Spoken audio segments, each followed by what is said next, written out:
My father demanded 85% of my salary for my brother's support, and the other 15% is for me. But when I refused, he kicked me out.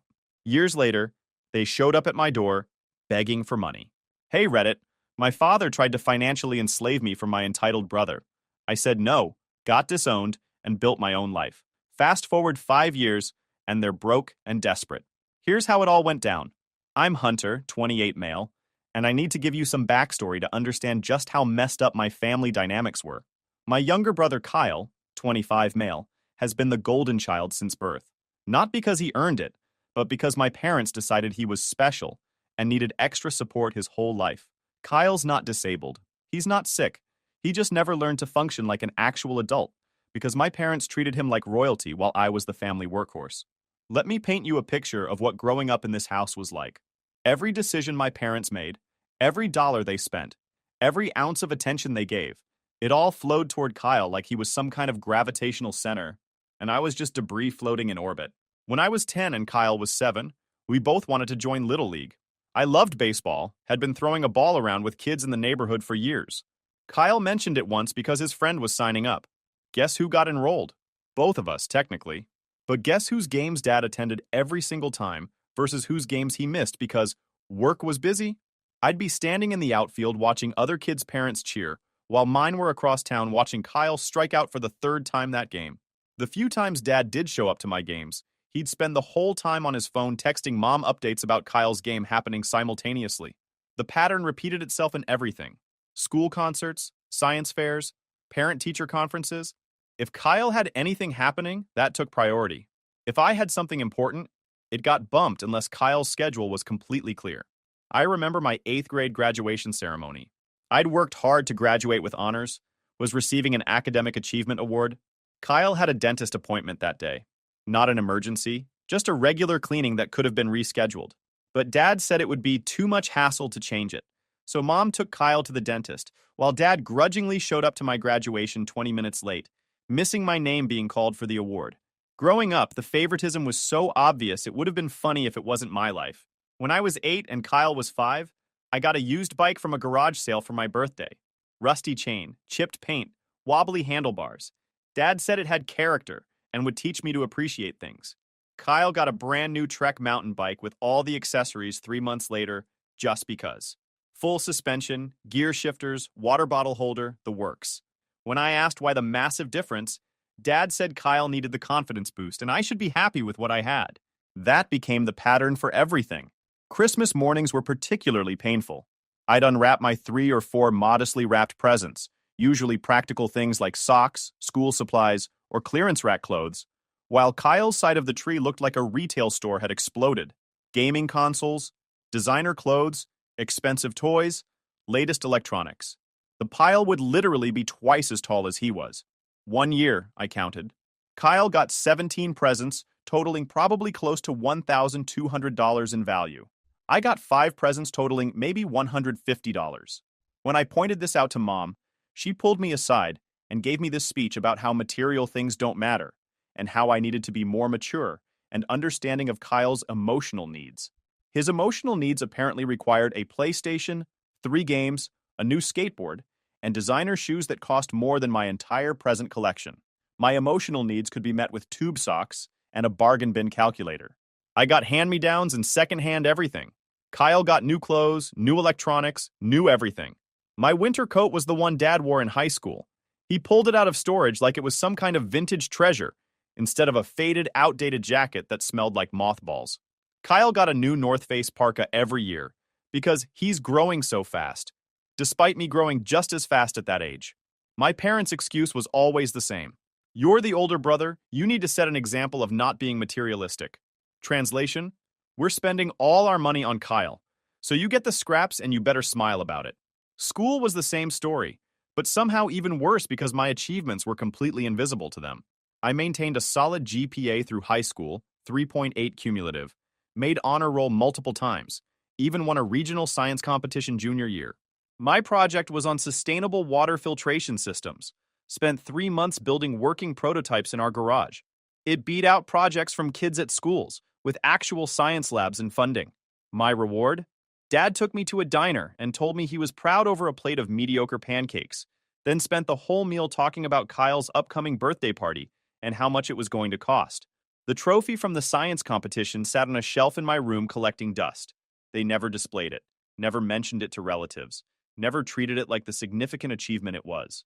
Kyle barely passed geometry that same semester. Got a D plus after the teacher gave him extra credit opportunities and let him retake 2 exams. My parents celebrated like he'd just been accepted to MIT, took him to a steakhouse, invited the grandparents, made a whole thing out of it. "We're so proud of you for not giving up," Mom gushed, while Kyle stuffed his face with an expensive ribeye. Meanwhile, my science competition win got acknowledged with a pat on the back and discount pancakes at a highway diner. High school was 4 years of this same pattern playing out over and over. I joined the debate team and made it to state championships sophomore year. Dad couldn't come because he'd already bought tickets to Kyle's middle school talent show, where Kyle and his friends did some embarrassing dance routine they'd learned from a video. I tutored other students to make extra money, building a small reputation as the go-to guy for math and science help. Made about $200 a month, which I saved religiously. Kyle used that time to master video games and complain that life wasn't fair. Junior year, I took the SAT and scored 1420, good enough for scholarships at several state schools. My parents' response was to immediately start talking about how expensive college was and how I'd need to work to help pay for it. Kyle was only in 9th grade, but they were already setting aside money for his future educational needs, despite him having a 2.3 GPA and no interest in studying anything. The college application process was something I did entirely alone. Mom and Dad were too busy helping Kyle with his homework to sit down and review my essays or discuss my options. I researched schools, financial aid, scholarships, everything by myself. When acceptance letters started arriving, I'd open them alone in my room. Got into State University with a partial academic scholarship, covering about 40% of tuition. My parents' reaction? "That's great, honey, but you'll need to cover the rest yourself. We're saving for Kyle's education, and we can't split our resources." Kyle barely graduated high school with a 2.1 GPA. Didn't even attempt the SAT until his guidance counselor basically forced him to take it senior year. Scored an 890. For context, you get 400 points just for writing your name correctly. When he finally walked across that stage, late because he almost didn't have enough credits, my parents threw him a massive graduation party. I'm talking about a rented community center with catering, a DJ, decorations, the whole production. They invited probably 75 people. The event cost at least $3,000, maybe more. Family members I barely knew showed up to congratulate Kyle on his tremendous achievement of barely meeting the minimum requirements to receive a diploma. Aunts and uncles gave him money, gift cards, presents. He walked away with probably $2,000 in graduation gifts. When I graduated 2 years earlier with honors and a scholarship offer, I got a cake from the grocery store and dinner at home. Mom made spaghetti. Dad complained about how expensive college was going to be. Kyle spent the whole dinner playing on his phone. I think I got $100 total from all relatives combined. Most of them didn't even know I'd graduated until months later, because my parents never mentioned it. Those educational needs Mom had talked about turned into 2 semesters at community college where Kyle majored in sleeping through class and playing video games in the computer lab. He failed remedial English twice, passed introductory psychology only because the professor had a policy of not failing anyone who showed up to at least half the classes. Kyle somehow managed to miss that threshold first semester and had to retake it. Second semester, he declared school wasn't his thing and dropped out to find himself. My parents supported this decision completely, even gave him $1,500 to take a road trip to California to explore his options and figure out what he's passionate about. Kyle spent 3 weeks driving up the coast, posting Instagram photos from beaches and tourist spots, burning through that money on hotels, food, and whatever else caught his attention. Came home with no more direction than when he left, moved back into his room, and went back to sleeping until noon. Meanwhile, I was in my 3rd year at State University working 2 jobs to avoid student loans. Morning shift at a coffee shop near campus, starting at 5:30 a.m., making drinks for other students who were probably getting bankrolled by their parents. Evening shift doing data entry for a local insurance company. Mind-numbing work entering numbers into spreadsheets until 10 p.m.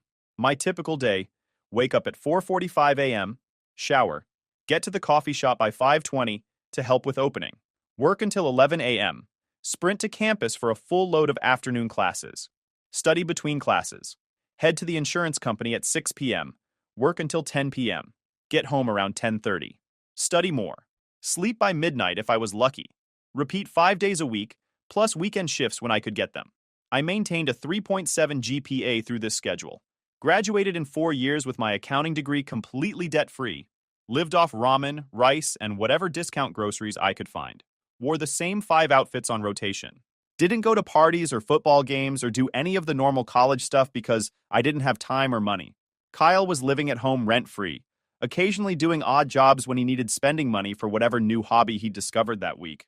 Rock climbing equipment, photography gear, a guitar he never learned to play, mountain bike accessories. Each new interest cost my parents hundreds of dollars in initial investment before Kyle got bored and moved on to the next thing. The real kicker? My parents constantly reminded me how lucky I was to be naturally good at school, while Kyle had to work harder for everything. The kid who slept through classes and quit community college after 1 year had to work harder than me pulling double shifts while maintaining a near 4.0 GPA. Sure, made perfect sense. After college, I landed a position at Westfield Accounting Associates. Started at $52,000 annually, which was solid for a new graduate in our area. Moved into a small studio apartment, bought a used Honda Civic that actually ran, and started building my life. Kyle was still living at home, still unemployed, still finding himself at 23 years old. My parents kept making excuses about the job market being tough and how he needed time to discover his passion. Meanwhile, I was getting passive-aggressive comments about how I should be helping the family more now that I had a fancy job. Mom would mention how their water heater needed replacing and how tight money was. Dad would bring up Kyle's need for a reliable car to job hunt. The hints were constant and exhausting. I helped out occasionally, gave them $500 when their furnace broke, bought groceries when Mom mentioned they were running low, let Kyle borrow my car twice when his broke down. Typical family support stuff, or so I thought. About 6 months into my job, I got promoted to senior associate. My salary jumped to $68,000, and I finally felt like I was getting somewhere. I called my parents to share the good news. Dad's response? That's great, son. Now we need to talk about family responsibilities. Red flags everywhere. But I was naive. Agreed to come over for dinner that weekend. Big mistake. That Saturday, I showed up at my parents' house expecting a normal family dinner. Instead, I walked into what was basically an intervention staged for the purpose of financial exploitation. Mom, Dad, and Kyle were all sitting in the living room waiting for me. The atmosphere was weirdly formal. No TV on, no casual conversation, just 3 people staring at me like I was about to get sentenced. Sit down, Hunter, Dad said, gesturing to the armchair across from the couch where they were lined up like a tribunal. I sat, already feeling uneasy. Mom had this practiced sympathetic look on her face. Kyle just looked smug, which should have been my first clue about where this was going. Dad cleared his throat and launched into this prepared speech about family obligations and how they'd sacrificed everything to raise 2 sons. He talked about the cost of diapers, school supplies, food, utilities. Made it sound like they'd performed some kind of heroic feat by completing the basic requirements of being parents. We've supported Kyle through his journey of self-discovery, Dad continued, but our savings are depleted. We need help supporting him until he finds his path. Here it comes, I thought. You're making good money now. It's time you contributed properly to this family's well-being. I have been contributing, I pointed out. I helped with the furnace, I buy groceries. That's not enough. Dad's voice got harder. Kyle is your brother. He needs support while he figures things out. You've had every advantage. Good grades came easy to you. You got scholarships. You landed a job right away. Kyle's path is different. He needs more help. The advantages I'd had were the result of me actually working hard while Kyle played video games. But pointing that out would just start a fight. I kept quiet and let Dad continue his pitch. That's when he dropped the bomb. We've calculated Kyle's basic expenses: living costs, car payment, insurance, food, entertainment, and a reasonable allowance for personal development. It comes to about $2,100 monthly. I did the math instantly. That was more than my rent, utilities, and groceries combined. And they wanted me to pay it? Your take-home after taxes is roughly $4,200 monthly, Dad continued, like he'd been studying my pay stubs. We're asking you to contribute 85% of your salary to Kyle's support. That leaves you with $630 for your own expenses. I sat there stunned. 85%. They wanted me to hand over 85% of my salary to fund my 23-year-old brother's lifestyle while he found himself. The remaining 15% should be plenty for you, Mom added quickly. You're single, you don't have expensive hobbies, and you're good with money. Kyle needs this support right now to get established. You want me to give Kyle $3,570 every month? I asked slowly, making sure I understood correctly. Not give, Dad corrected. Invest. In your brother's future. In this family's future. It's what family does. Kyle finally spoke up. Dude, you're making bank now. I'm struggling here. You really going to let me suffer when you could easily help? Easily help. Like working 2 jobs through college was easy. Like living in a studio apartment and driving a 10-year-old car was living large. Like I should just hand over my entire paycheck because my parents failed to teach Kyle basic life skills. This is temporary, Dad assured me. Just until Kyle gets on his feet. Could be 6 months, maybe a year. They'd clearly planned this whole conversation. Probably spent days preparing their arguments and calculating exactly how much they could squeeze out of me while making it sound reasonable. I asked what Kyle was doing to get on his feet. The room went silent for a beat. He's exploring options, Mom said vaguely. He's had some interviews. What kind of interviews? Kyle shifted uncomfortably. Just some stuff. Retail, maybe some warehouse work. Nothing's clicked yet. Nothing's clicked yet. Translation. I haven't actually applied anywhere because I'm waiting for my dream job to magically appear. Has he applied anywhere this week? I pressed. That's not the point, Dad snapped. The point is he needs support while he figures out his path. You're his brother. You have the means. You have the responsibility. I took a deep breath, trying to stay calm. I'm not giving Kyle 85% of my salary. I have my own expenses, my own life to build. I can't fund someone else's lifestyle while barely surviving myself. Dad's face darkened. So you're saying no to your own family? I'm saying I'm not handing over almost my entire paycheck. If Kyle needs money, he should get a job like everyone else. Kyle actually laughed. See? I told you he wouldn't help. He's always been selfish. That word hit me like a slap. Selfish. I'd worked my tail off through college while he played video games. I'd helped them financially multiple times. I'd let him borrow my car, my electronics, my time, but I was selfish for not wanting to become his personal ATM. You have 1 week to think about this, Dad said coldly. Come back next Saturday with your decision. But understand this. Family takes care of family. If you refuse, you're choosing to not be part of this family. An ultimatum. Fund Kyle's lifestyle or lose my family. They'd really gone there. I left that house feeling like I'd been sucker punched. Drove home in silence, my mind racing. They actually expected me to live on $630 a month while Kyle lived comfortably on my dime. They'd calculated my entire financial situation and decided I existed to fund my brother. That week was hell. Mom called 3 times with variations of, think about your brother, and family is everything. Kyle texted asking if I'd made the right decision yet. Dad sent an email listing all the ways they'd sacrificed for me growing up, like basic parenting was some kind of debt I owed. I called my college roommate Jake and explained the situation. His response was immediate. Dude, that's insane. You know that's insane, right? They're making it sound reasonable. It's not reasonable. It's financial abuse. They want you to fund your brother's unemployment while you live in poverty? Tell them to kick rocks. I also reached out to my former professor, Mr. Patterson, who'd mentored me through some tough accounting courses. He'd always given solid life advice along with academic guidance. When I explained the situation, he was quiet for a moment. Hunter, let me ask you something.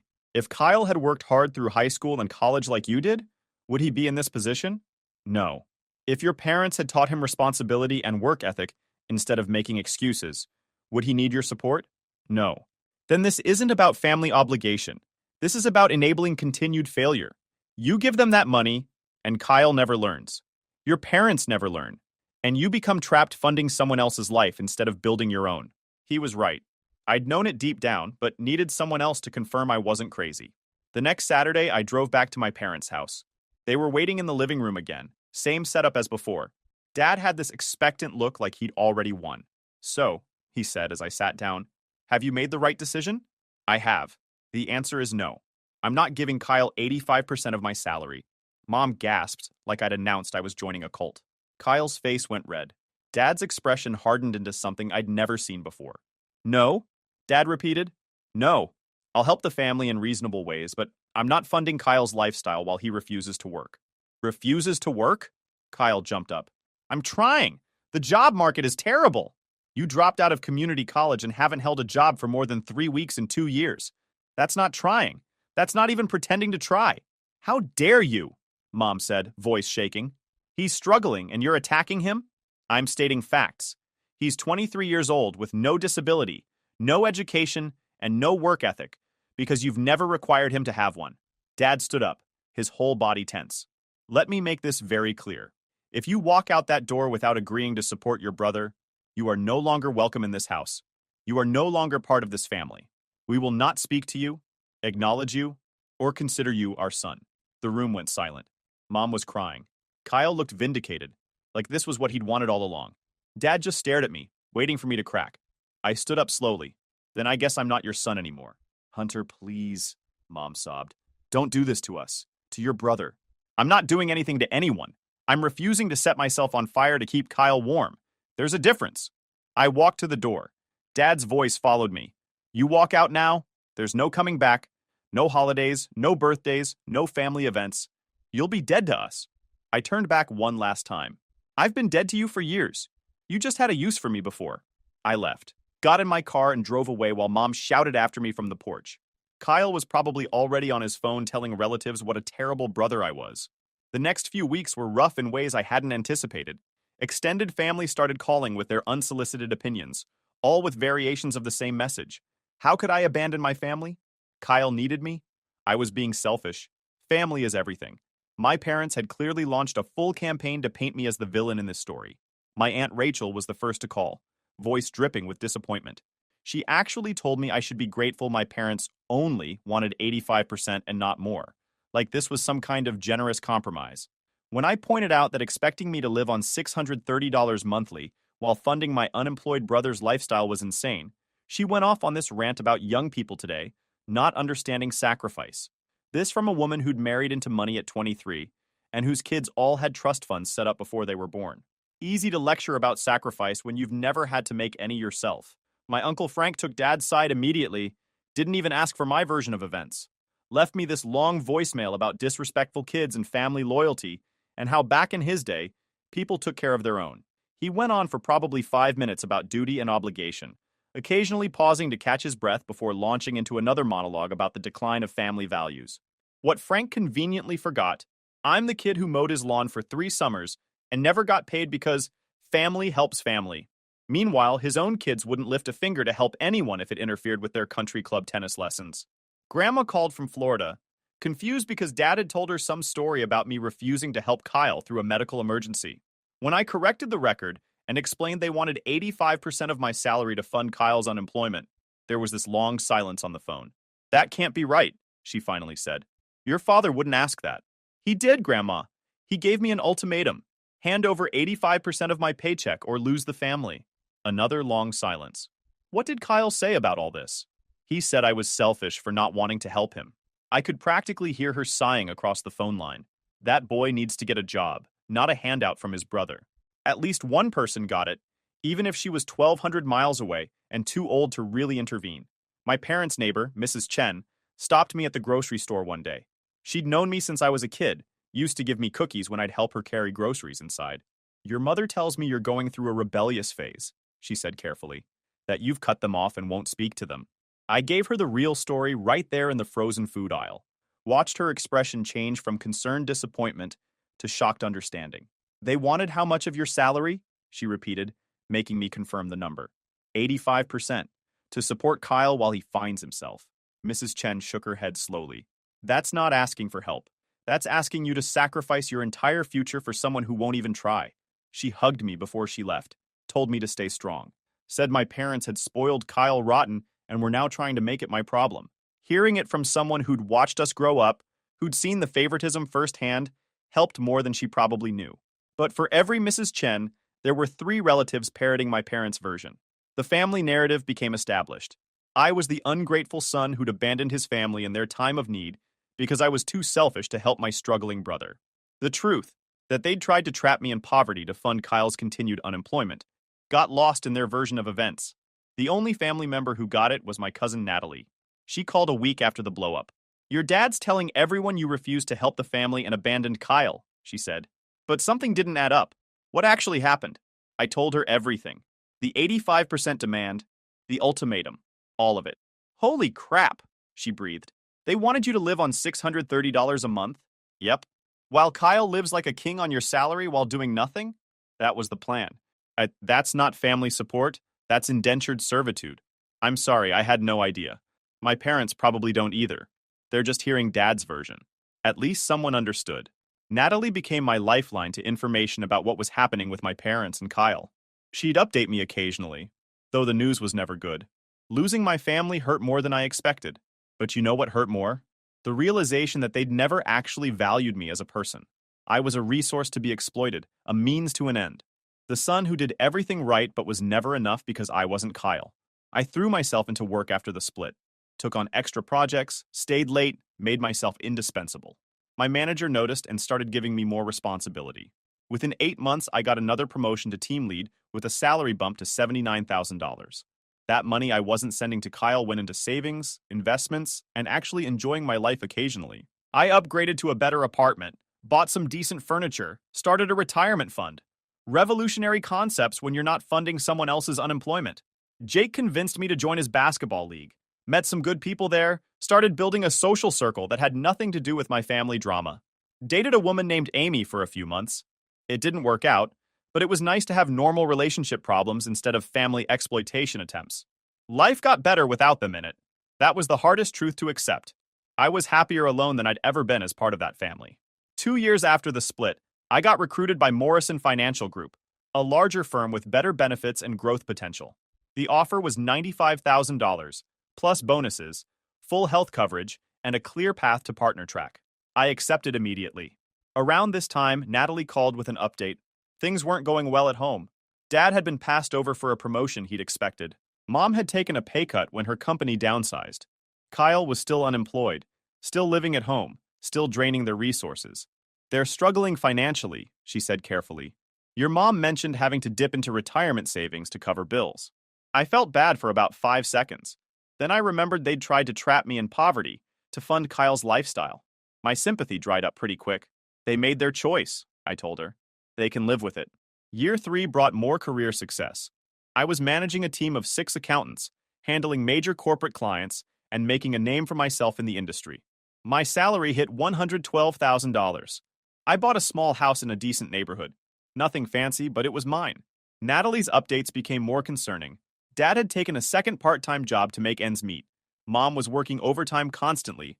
Kyle was still unemployed, but had started doing gig economy stuff. DoorDash, TaskRabbit, whatever paid cash. They're really struggling, Natalie said during one call. Your mom looks exhausted all the time. Dad's aged like 10 years, and Kyle's getting desperate. He totaled his car last month and they can't afford to replace it. Part of me wanted to feel vindicated. They'd chosen Kyle over me, and now they were paying the price. But another part just felt sad that it had come to this. Year 4, I made partner at Morrison Financial Group, youngest in the company's history. My salary jumped to $145,000 plus quarterly bonuses that often added another $20,000 to $30,000. I was living comfortably, saving aggressively, and building the life I'd always wanted. Then came the news I'd half expected, but still dreaded. Natalie called on a Tuesday evening. Hunter, you need to know something. Your parents lost the house. They couldn't keep up with the mortgage after Dad lost his second job. They're moving into a rental apartment, a small one. What about Kyle? Still living with them, still barely working. The gig economy stuff isn't enough to help with bills, and he's apparently been spending what he does make on himself. 2 months later, Natalie called again. Your dad called my mom asking if they knew anyone hiring. He's 58 years old, working retail part-time, and looking for anything else he can get. Your mom's been crying constantly. Kyle's talking about maybe going back to school but has no money for it. I should have felt something. Satisfaction, vindication, even guilt. Instead, I just felt empty. This was what they'd chosen. They'd gambled everything on Kyle, pushed away their successful son, and lost. Year 5 brought everything to a head. I was home on a Saturday morning, drinking coffee and reading financial reports, when my doorbell rang. Wasn't expecting anyone. When I opened the door, my heart sank. Dad, Mom, and Kyle stood on my porch. They looked terrible. Dad had aged significantly, hair almost completely gray, deep lines around his eyes. Mom had lost weight, looked fragile in a way I'd never seen. Kyle was heavier, softer, with the look of someone who'd never faced real consequences. Hunter, Dad said, voice rough, we need to talk. I should have closed the door. Should have told them to leave. Instead, Some stupid part of me that still remembered being their son stepped aside and let them in. They sat on my couch, the nice sectional I'd bought last year, looked around at my house, at the clear evidence that I was doing well. Mom started crying immediately. "Your house is beautiful," she said softly. "You've done so well for yourself." "What do you want?" I asked, staying standing. Didn't offer them drinks or snacks. This wasn't a social visit. Dad cleared his throat. "We've been going through a difficult time. Lost the house, struggling with bills. Your mother's working herself to exhaustion, and I'm doing what I can, but it's not enough." Kyle jumped in. "Look, man, I know we had that fight years ago, but family is family, right? We need help." The audacity. They showed up at my door after 5 years of silence, looking for money, and opened with, "Family is family." "Help how?" I asked flatly. Dad shifted uncomfortably. "We need financial support. Temporary, just until we get back on our feet. Maybe $2,500 monthly. That would cover rent and basic expenses. And you came to me because you're doing well," Mom said. "You have this beautiful house, you're clearly successful. We're your family. We need you." 5 years ago, they'd needed me to hand over 85% of my salary. Now they needed me to fund their lives after their plan failed. The script had flipped, but the demands were the same. "What about Kyle?" I asked. "Why isn't he contributing?" Kyle's face flushed. "I'm trying. The economy's terrible. Gig work barely pays anything, and you're 28 years old. You've had 10 years since high school to get your life together. What have you been doing?" "That's not fair," Mom protested. "Kyle's had a harder path. You've always had it easier." That lie again. The one they'd told themselves so many times they believed it. I laughed. Actually laughed. They looked shocked. "I had it easier?" I repeated. "I worked 2 jobs through college while Kyle played video games in your basement. I graduated with honors while he barely graduated high school. I built a career while he found himself for a decade. But I had it easier?" "You were always naturally good at things," Dad said. "Kyle needed more support. Kyle needed parents who taught him responsibility instead of making excuses. You enabled him for his entire life, and now you're all paying the price. So you're going to let your family suffer?" Mom's voice broke. "After everything we did for you? Everything you did for me? You kicked me out for refusing to hand over 85% of my salary. You disowned me because I wouldn't fund Kyle's unemployment. You chose him over me." "We were desperate," Dad said. "We didn't know what else to do. You could have told Kyle to get a job. Any job. You could have stopped enabling him. You could have treated me like a son instead of a resource. You had options. You chose wrong." Kyle stood up. "So that's it? You're just going to let us struggle while you live in your fancy house?" "Yes, that's exactly what I'm going to do." Mom sobbed harder. Dad looked like I'd punched him. Kyle's face went through several emotions before settling on rage. "You're a terrible person," Kyle spat. "A terrible brother. A terrible son. Maybe.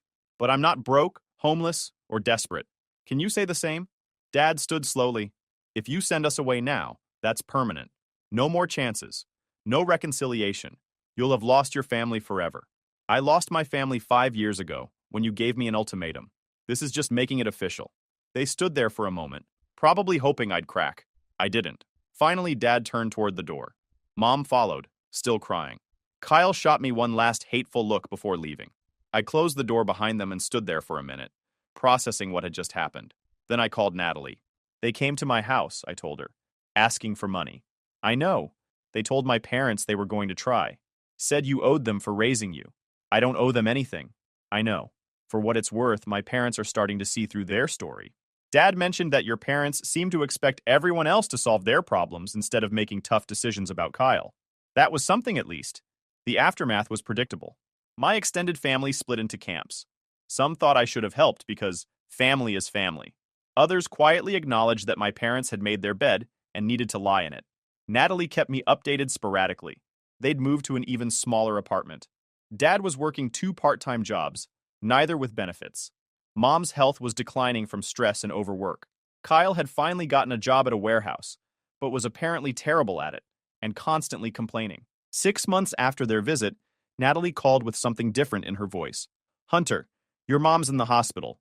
Heart attack. She's stable, but it was close." I felt something crack in my chest. Despite everything, she was still my mother. "Is she okay?" "She will be, but the medical bills are going to be rough. They barely have insurance. And you're calling to tell me this because I thought you should know. Not because I think you should do anything about it." Just, you should know. I thanked her and hung up. Sat there thinking about my mother in a hospital bed, probably terrified about bills and recovery and how they'd survive. I could help. I had the money. Could pay her medical bills without even denting my savings. Could set up a fund to help them get back on their feet. But I knew how that story ended. I'd help once. They'd expect it again and again. And Kyle would never learn. My parents would never acknowledge their mistakes. The cycle would just continue with me trapped in it. Instead, I did something else. I made a donation to a local charity that helped families in financial crisis. Set up a recurring monthly contribution. If my parents wanted help, they could apply like anyone else. They'd get assistance based on need, not because they'd tried to exploit their son. 2 years later, I'm 30, making $165,000, bought a better house in a nicer neighborhood, dating someone great who actually has her life together, built a chosen family of friends who value me for who I am, not what I can provide. Natalie tells me my parents are surviving. Dad's on Social Security now. Mom recovered from the heart attack but is working limited hours. Kyle finally has a stable job. Nothing impressive, but it's full-time with benefits. Apparently facing actual consequences for the first time in his life taught him some things. They don't ask about me anymore. Don't send messages through relatives or show up at my door. They've finally accepted that I'm not coming back, not funding their lives, not playing the role they cast me in. If you enjoyed this video, please hit that subscribe button. It really helps the channel and help us bring you more and better stories. Thanks.